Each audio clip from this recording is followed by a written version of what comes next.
a defeat. There's nothing wrong with this. All of a sudden, it's criminal because it was Donald Trump.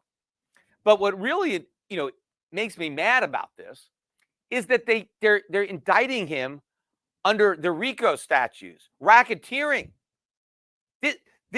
These laws, these RICO laws, have been so abused by the government. Again, this is another example of that camel's nose under the tent, right? You never want to let the camel's nose in your tent, right?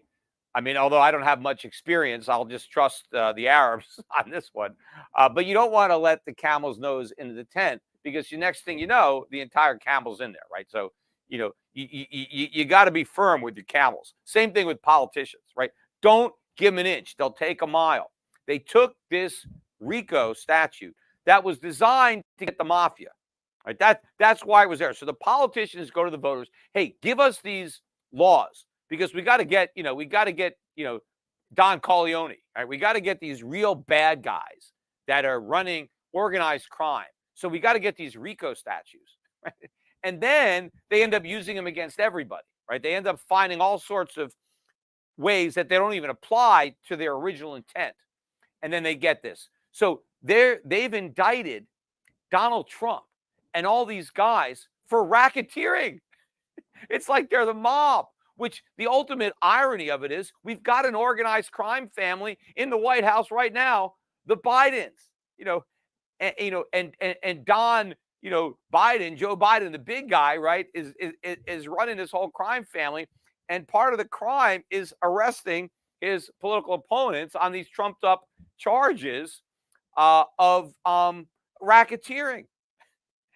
And I mean, I said on my last podcast, if he gets convicted of any of this stuff, there's no way a Supreme Court is going to allow this to stand. It is such a perversion of the judicial system to politicize the judiciary in this way. I mean, you actually have kind of a conspiracy in the Democrats to indict Trump on something. I mean, you think this is, a coincidence that he's been indicted now 4 times for contesting the results of an election? Again, Trump conceded defeat. He walked out of office. He didn't try to, call up the military. Hey, I'm commander in chief. Let's not let Biden, come here. I'm going to have a military coup. No, he did what all these candidates who have lost. Hillary Clinton. How long did Hillary Clinton claim that Donald Trump stole the election? It wasn't fair. Russian collusion. Al Gore. How long did it take Al Gore to concede to Bush? I mean, and it's not just they've had contested elections. Go back to Nixon, Kennedy. I mean, the losers question the results. And again, as I said on the last podcast, Donald Trump's got a big ego, right? We all know that, right? Now, he lost the election.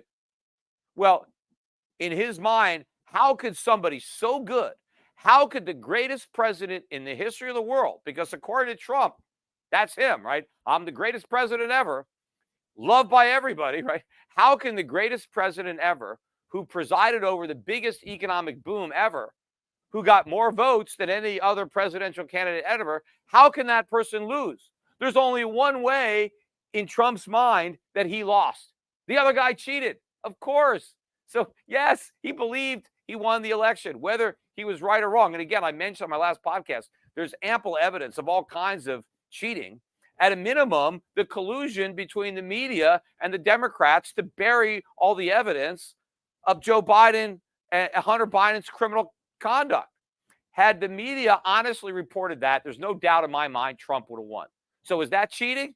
Yeah, I think it is. But whatever. But this with Trump and all these people, these 16 people, they're all organized criminals, right? They all need to be busted for racketeering. Give me a break.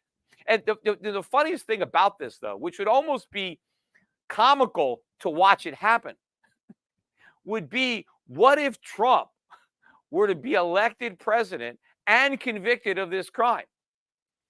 Because if he's convicted of a federal crime, he can probably pardon himself, right? I mean, the president can pardon you. I mean, there's never been a president who has pardoned themselves.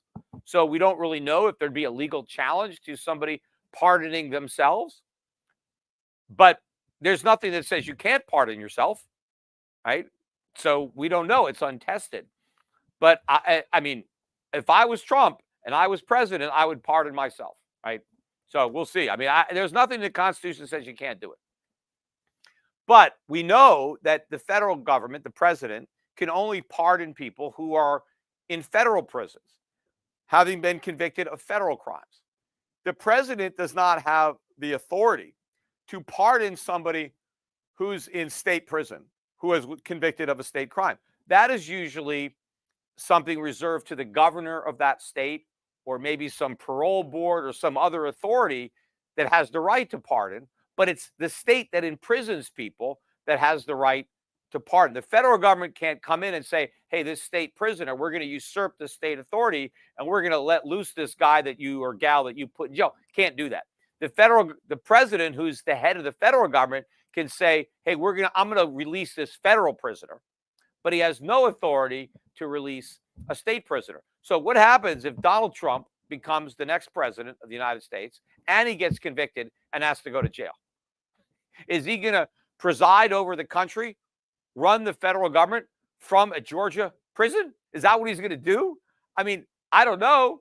You know, there's nothing that says the president has to live in the White House, right? That's not in the Constitution. In fact, when the Constitution was ratified, there was no White House, right? That came after the fact. So could his office be in a penitentiary? I guess. You're going to bring all the Secret Service down there. You're going to bring, the cabinet. I mean, just wanting to see what would happen, people might vote for Trump just to see that whole thing play out. It would be entertaining to see how it would operate, because it seems every time they indict him again, I think he gains in popularity. But again, what I'm more concerned about is the precedent that we are setting. I mean, we keep hitting consecutive new lows as a nation, as a society, to sit back and allow this to happen.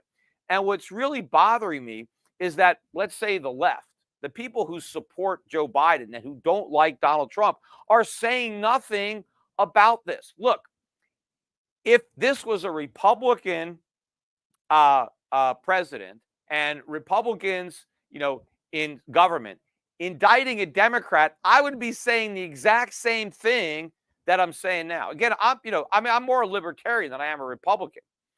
But you need to be critical of wrongs, even if the wrongs are being committed against somebody that you don't like.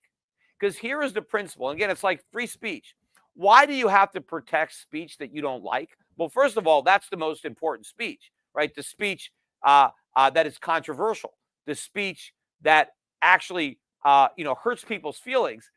That's what really needs to be protected, right? If you're just going to go out and talk and say nice things about everybody and say non-controversial things, well, you don't need freedom of speech to do that. Anybody could do that. Anybody could just walk around kissing ass. I mean, saying what everybody wants to hear. Nobody's going to stop you from doing that.